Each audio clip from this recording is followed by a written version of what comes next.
കേരളത്തിന്റെ വിവിധ ഭാഗങ്ങളിൽ നിങ്ങളൊന്ന് യാത്ര ചെയ്യുക. ജീവിച്ചിരിക്കുന്ന ഔലിയാക്കളുന്നുണ്ട്, മരണപ്പെട്ടു പോയവരുണ്ട്, യാതൊരു അഡ്രസ്സുമില്ലാത്ത ചരിത്ര പിൻബലമില്ലാത്ത ആളുകളുണ്ട്. നിങ്ങളിപ്പോ കാണുന്നത്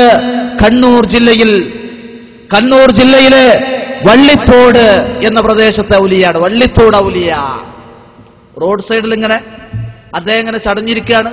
അദ്ദേഹത്തിന് സുഖമില്ലാന്ന് അദ്ദേഹത്തിന്റെ ഒപ്പം കൂടിയാൽ, അദ്ദേഹത്തിന്റെ ഒപ്പം ഒരു കുറച്ചു സമയം നിന്നാ നമുക്ക് മനസ്സിലാവും.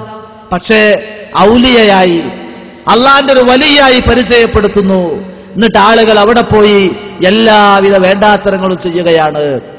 പടച്ച തമ്പുരാനെ പരമേൽപ്പിച്ച് തന്റെ കാര്യങ്ങൾ മുഴുവൻ പടച്ച തമ്പുരാനെ അർപ്പിക്കേണ്ടവർ ഇത്തരത്തിലുള്ള ഔലിയാക്കളെന്ന് സ്വയം പരിചയപ്പെടുത്തി അവരിലത് അർപ്പിച്ചുകൊണ്ടിരിക്കുകയാണ്.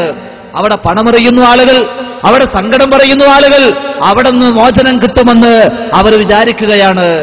അദ്ദേഹത്തിന്റെ കാൽ കീഴിൽ പോലും വീഴുന്ന അവസ്ഥ. എന്താണ്?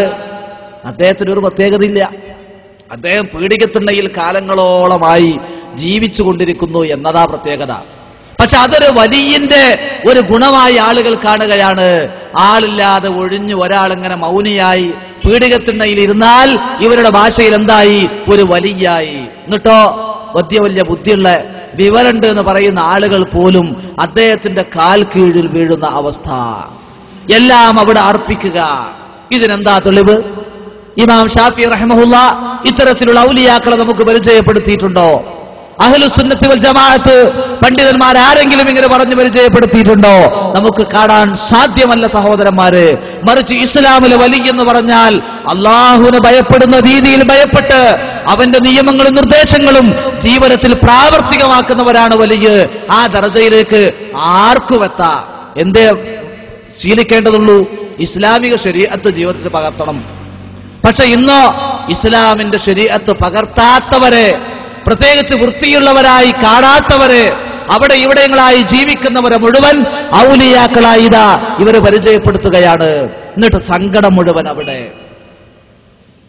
വഅലല്ലാഹി ഫല്യതവക്കലിൽ മുതവക്കിലൂൻ.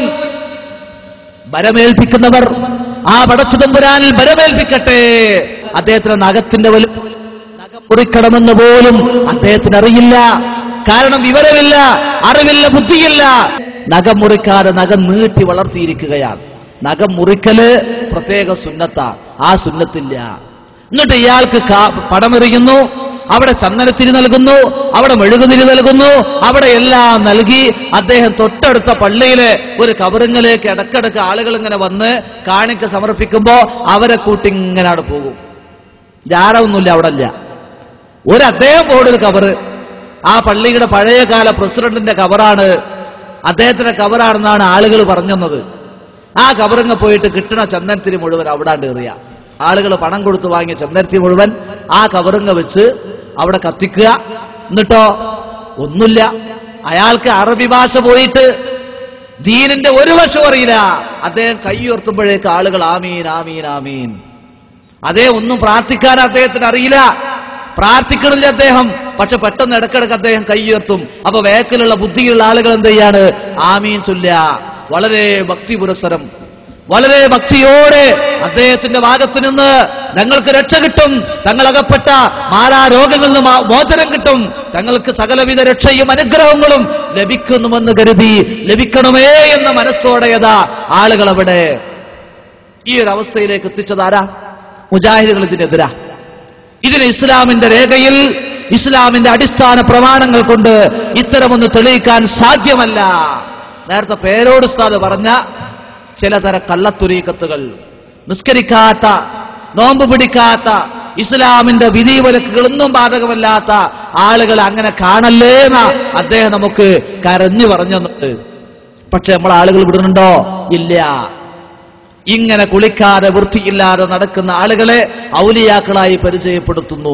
ഇസ്ലാം പഠിപ്പിക്കുന്നതോ വൃത്തിയുള്ള, ഈമാനുള്ള, തഖ്വയുള്ള ഇസ്ലാമിന്റെ നിയമങ്ങൾ ഓരോന്നും കഴിവിന്റെ പരമാവധി ജീവിതത്തിൽ പകർത്തിക്കൊണ്ട് അള്ളാഹുവിലേക്ക് അടുക്കുന്ന മുഖറബുകളായ യഥാർത്ഥ അടിമകളാണ്